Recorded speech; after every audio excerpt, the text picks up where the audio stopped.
when you think about memoirs, you're probably thinking about somebody famous or somebody that you really, really want to know about, maybe a famous actor or a famous writer or something.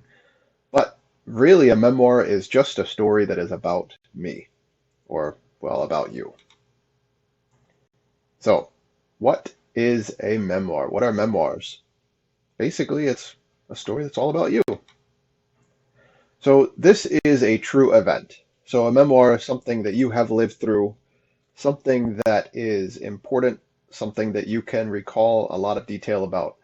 It is a personal story, so this is your story. You typically would not write a memoir about somebody else. You would write a memoir about how you lived through a situation and make it about a significant event in your life, not just something that happened. Don't write about your everyday work events, but if something big happened, let's say that you you were writing about your everyday work events and you met your spouse, your future spouse on that time. So that would be the thing that you would write about, the significant event, the first time you saw your spouse. And this is really a profile that is about you. So take the things that we learned about in the profile and then expand it to talk about you. And I'd really suggest that you read the example in the book. There's some good things to learn about how to write a memoir and just what they look like in the written stage. So what are the key features of the memoir? There are a few things to keep in mind. So the memoir is a good story. That's really what it boils down to. It's got to be a story that is very interesting, something that is told well, and something that you would find interesting. If it's not interesting to you, then it's not going to be interesting to your readers. Make it about something that is important for you. And it doesn't necessarily have to be world shaking, just something that is important in your everyday life. You don't have to write a huge story sweeping up through the ages, talking about all these different things that have happened. Just talk about the everyday details that brought you to the place where you are. You don't have to have any huge revelations. You don't have to talk about how you came through a life of crime or something like that to bring where you are. If that's true, then definitely write about that. But if that's it doesn't need to be like so deep and shocking. With that said, though, you do need to have some vivid details. Make sure that you are letting people know everything that happens. Talk about the the way that things happened in a specific detail. Don't leave anything out as long as it is something that you are able to share. Make sure you use all of your senses. If necessary, use all five. See if you can describe the things down to how things tasted, smelled. The things that you normally are difficult to get across in writing, try to introduce those. If there were certain feelings that you had because of this significant event, then talk about those. Use all of the senses if possible. Basically, get into the deep details. And this is more than just a report. This is not talking about your first car accident in I was driving down the road, I had the radio on. I bent over because I dropped a pen, and as I was sitting up, I slammed on the brakes. The person behind me was following too close, and they slammed into the back of my car. This is not what you're doing. This is talking about everything. Talk about the song that was on the radio. Talk about the temperature that it was outside. Was the sun going down? Was it in your eyes? Why were you holding a pen as you were driving along? What was the person behind you driving? What kind of car did they have? What was their reaction? So add the surrounding details. Make a full three-dimensional picture of this. So it's more than just a report of exactly what happened. Memoirs also use dialogue. So this is much like fiction in the way that it will tell a story.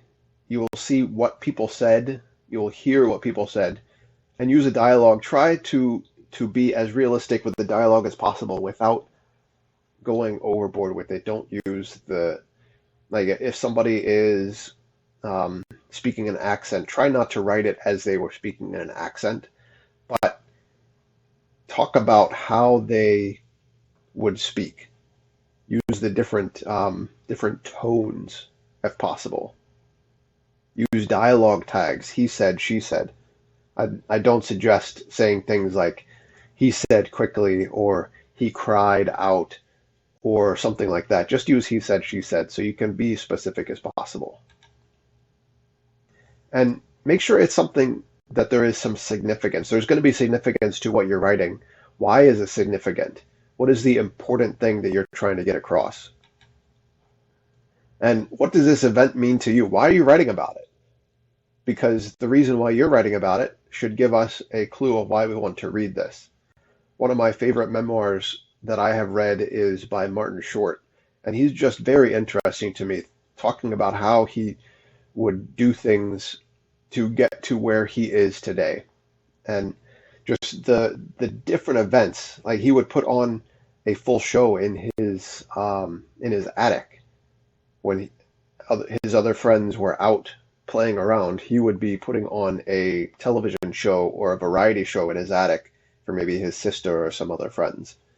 So that was interesting to me as the reader, but it also had something to do with him because he realized he wanted to be an entertainer just based on the significance of the event of putting on the show in his attic with his friends and his family.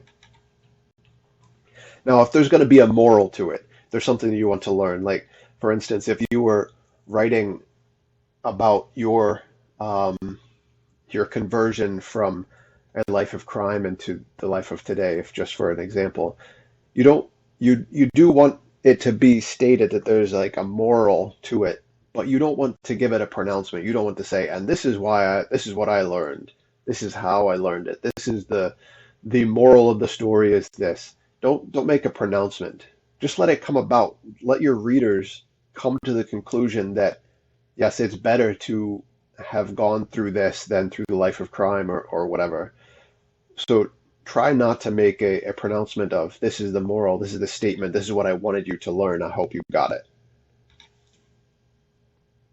And all of that, it brings us back to making a good story. All of these little pieces will help you tell a good story about yourself. So we're talking about what a memoir is. Let's talk a little bit about how to write the memoir. As with the previous writing assignments, and with all writing assignments, you need to do a little bit of pre-writing. So with this, as with other things, just start out with some information. Make a list. Take some time to think about things that you want to write about, different events in your life.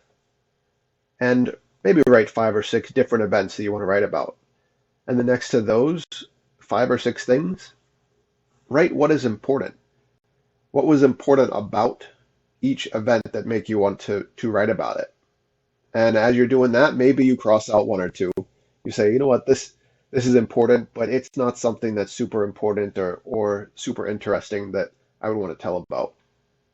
And then take that list that now is maybe 3 or 4 or 4 or 5 instead of 5 or 6, and think about what makes it a worthwhile memory. As you make it a worthwhile memory, just think about the important things that you learned, maybe, or the important things that you did. What is worthwhile about it? Is it a specific event that you went to? Maybe it's your first concert, or your first, maybe it's talking about your marriage or graduation of something. So what is this event that is important? So as you have weaned your list down a little bit more, then you could write about an event or maybe a place. There's some, we looked at family pictures today, and there were some places that we visited as a family, and it meant some significant things to us, things that we maybe even had forgotten about. So we were thinking, maybe we should go back there because of the significance of this place. Or maybe you're going to write about an achievement or a failure. Just because you're writing about something doesn't mean you have to write about how everything worked out at the end. You could write about how things did not work out in the end. That could be an interesting angle for you to write from. As you are writing, you want to consider the rhetorical situation. Consider how you're going to work on your project. So let's look at that. Ask yourself a few questions as you are working on this. First, look at the purpose. In your writing, how can you better understand yourself? What can I learn about me in this? What is important that other people will want to know about? Think about the audience. Think about as they are looking at your content, why would they care about this subject? Why do they want to learn about it? Why do they want to go to this place in your mind? Why do they want to relive this event with you? What makes it important to them? Then look at your tone in your stance. What is the tone? What are the things that you are planting your flag on? Where do you need to say, this is one side of the aisle that I'm standing on? Are you going to be jovial in your tone? Are you going to be reflective? Are you going to be apprehensive in your tone? Just consider that.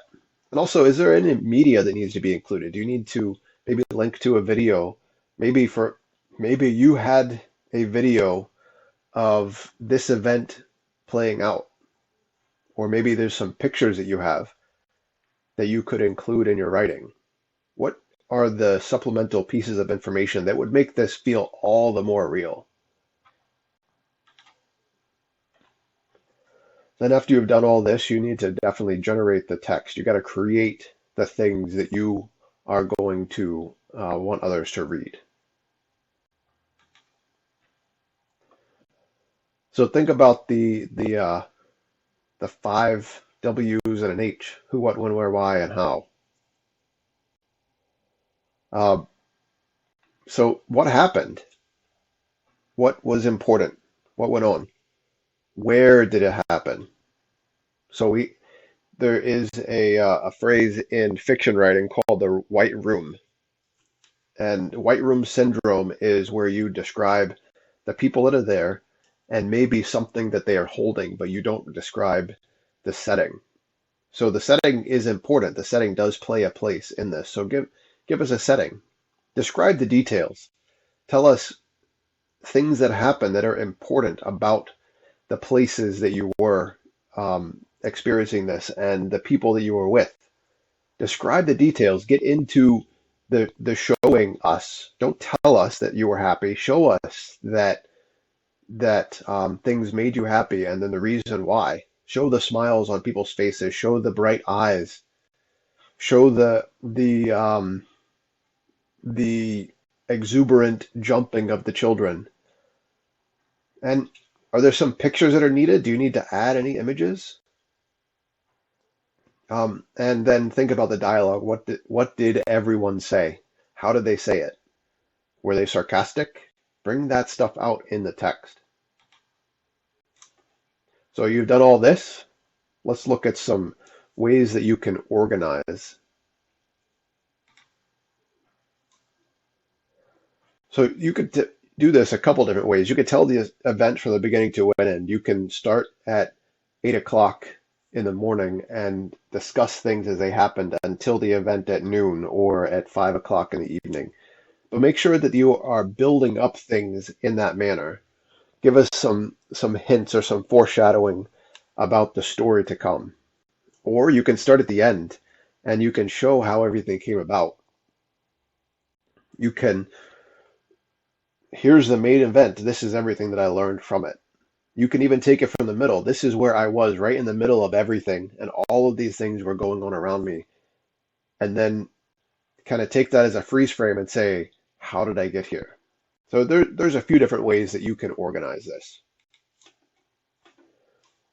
So after you've done all this, after you've done some organization, you need to do some reflection. Look at your last steps. Take some time to think about the work. Take some time to reflect on what you have done or what needs to be done. Do you think that you told the story well? Does it need to be rewritten in some places? Do you need to add any details or maybe remove some details? Think about what some others will think. There was a story that I wrote one time that was a memoir. I wrote about some friends of mine as we went cliff jumping. And there were 5 or 6 of us that went cliff jumping. And um, I wrote about the different things from different points of view. There's one of my friends who was a daredevil. He would do black backflips off of the cliff, and he was showing off for everybody. There was another one that was always the funny guy, and um, he would try to make a joke, so he pretended to do a belly flop off the cliff. Then there was the funny guy's brother. To he always wanted to outdo his brother, so he never let his brother do one up him. So his brother would pretend to do a belly flop, but he would really do a belly flop. Then there was my friend who had he had torn his ACL, so he did not want to do any jumping. He had healed from it, but he didn't want to do any cliff jumping, and so he kind of sat on the side. He always told me that he thought about what his dad would say during that time. Then there was another one of my friends who um, who was he he just was not as venturous as all of us were. He didn't like to go swimming really. So he kind of doggy paddled down in the water while all the other of us jumped. He didn't like to get water in his ears. He didn't want to go underwater. He was very, very cautious. And when I wrote the story, I wrote about these different people. And unfortunately, my friend that was very cautious, he became kind of like the villain of the story. And so he was kind of the nerd, the goofy one. And I kind of made fun of him in the story. And then when he read this story later on, I think it hurt his feelings. It hurt his feelings pretty badly.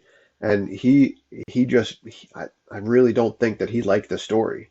So I had to apologize to him because I painted everybody else in this nice light and I painted him in this negative light because of the ways that he was acting. So just consider what others are thinking as they're going to read it. And also consider your reader and consider the things that you need to tell to make the story realistic, but definitely do not go overboard.